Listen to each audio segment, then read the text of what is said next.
students, do you ever feel stumped in your physics class? Especially when learning about the stellar life cycle? Well, if you do, just know you're probably smarter than Annalise over here. Or are you? Today, we will test if you are smarter than a high schooler. Round 1. What is the first stage of a stellar life cycle? Annalise, do you think the first stage of the stellar life cycle is a protostar or a stellar nebula? I don't know about this one, but I think it's a protostar, which is a contracting mass of gas, which represents an early stage in the formation of a star. Therefore, it's most definitely the first stage, right? Well, you're wrong. The protostar is actually the second stage of the stellar life cycle, whereas a stellar nebula is the first stage. A stellar nebula are clouds of gas and stars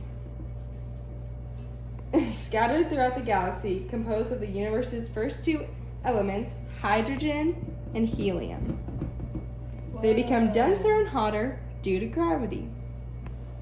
And that is the first stage. Did you guess stellar nebula? If so, you're smarter than a high schooler. Wait, so what stage is the protostar part of? Good question. It's actually the second part of the stellar life cycle. This is because once a gas cloud collapses, it cannot go back to its original form. And this is your protostar.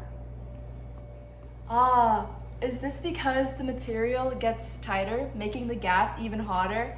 I remember this now. Yes, exactly. Now what comes after a protostar? Hint, it's two different things. Another hint, they both start with the letter M. Oh, I know this one. One of them is a massive star, which are the only stars that can fuse elements up to iron. But what could the other ones be? Do you know what it is? It's a main sequence. Sorry to say, but if you didn't get that, you're not smarter than a high schooler. Womp womp. Oh, I heard that. Doesn't a star with more than 8 solar masses become a massive star, and a star with less than 8 solar masses become a main sequence star? I'm impressed. Now do you know what star our sun is currently? Nope. Our sun is a main sequence star. Although it looks massive, it really isn't that massive.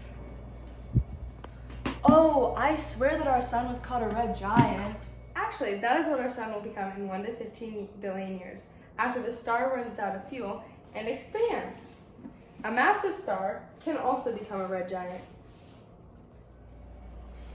One example of a red giant is Gacrux, which is roughly 88 light years away from us, one of the closest red giants to us.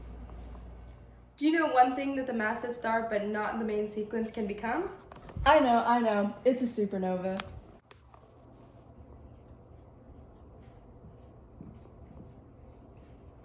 Good job! Since it can be confusing to visualize, we have this whiteboard depiction for you. And if you didn't know the answer to that, that's okay. You'll get them next time. Wait, what's a supernova? A supernova is when a star runs out of material to fuse, and it causes massive explosions, taking the form of a supernova. Now, what comes after supernova? Is it a black hole, or is it a neutron star? It's not a trick question. A neutron star? Wrong. Actually, it can be both. After a star explodes, if its solar mass is greater than 40 solar masses, it becomes a black hole. On the other hand, if the solar mass is between 10 and 30 solar masses, then it will become a neutron star.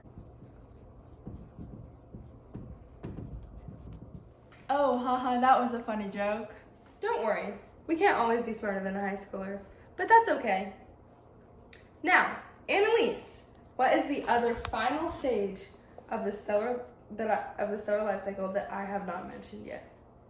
Hint, it happens after a red giant. Ooh, that's got to be a white dwarf. A white dwarf occurs when a red giant runs out of hydrogen and starts using helium instead. Therefore, it grows in size and gets cooler, causing its outer layers to shed. An example of a white dwarf is Van Manen star, which is 14.04 light years away from Earth.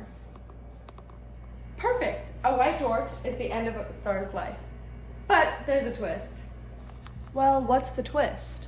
If a red giant is big enough, around over 8 to 10 solar masses, then it'll actually go supernova. Whoa, I didn't know that. Now that's the stellar life cycle. I hope you learned something, folks, including you, Annalise. Well, I actually already knew everything, so...